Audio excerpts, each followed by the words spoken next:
Here, the Misophonia therapist, and in today's video I am going to talk about anger.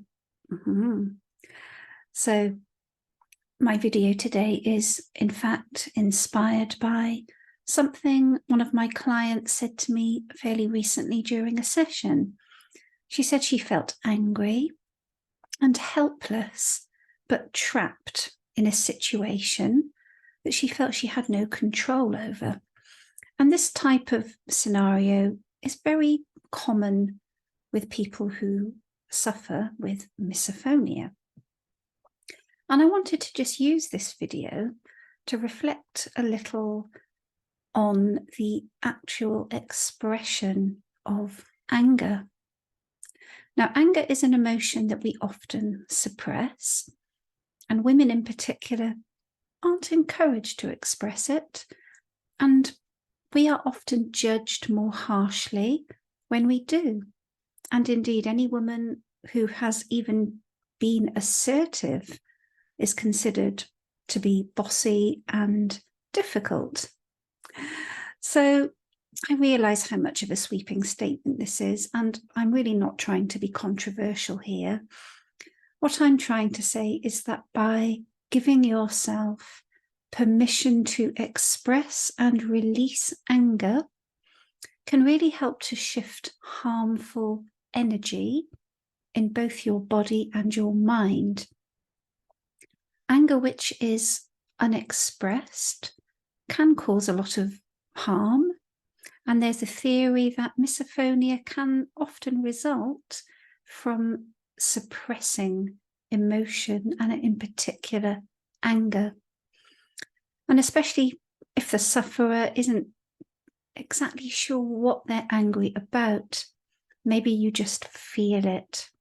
It can be misdirected too, of course, maybe towards something or someone that really isn't the direct cause.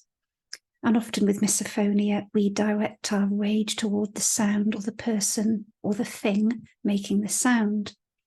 It can create other unhelpful emotions too, particularly guilt or shame. So why can't we tell somebody that we are angry? Why is it such a taboo, especially for women? We're socialized into being nice and helpful.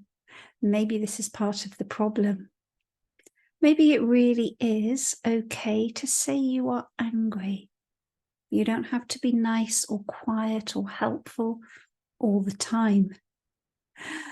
Maybe even by acknowledging that you are angry might help you to release just a little bit of it. And this will help you to create a little bit of mental space, or maybe even an ability to calmly evaluate a situation objectively without the lens of fury or resentment. Now, of course, anger does not have to be destructive. You don't have to lose your temper or fly off the handle to express your anger. It is okay for you to say you are angry. It is okay for you to acknowledge you're angry. You don't need anybody's permission, whether that's another person or society at large. And of course, it's true to say that anger can often mask emotional pain. And this pain needs to be healed, preferably first. And this could impact your experience of misophonia in a positive way. I'm not saying it's going to disappear, but there's only one way to find out. And if you are completely honest with yourself, what are you angry about? And is there a way you can express your anger in a constructive way that won't cause further harm or damage to you? Getting therapy might be helpful, of course, if you're likely to find this hard by yourself.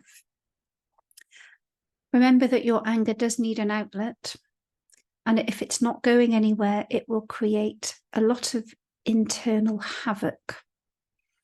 And it really isn't fun being the recipient of somebody's anger, of course, but there may be a way where you can express it without creating a rift or an extreme defense reaction in another person. Some people, of course, do choose couples or family therapy to help them to negotiate tricky emotions and situations. It's not for everybody. But for now, just accept, if you can, that anger is a common human emotion, and you are not bad, and you are not wrong for feeling it. And just like any other emotion, you can use your intuition to determine what the source might be and release it before it grows into an unmanageable, untamable beast. So, I hope you found this video to be helpful, and as always, do feel free to DM me if you have any further questions or if you'd like me to help you. Bye for now.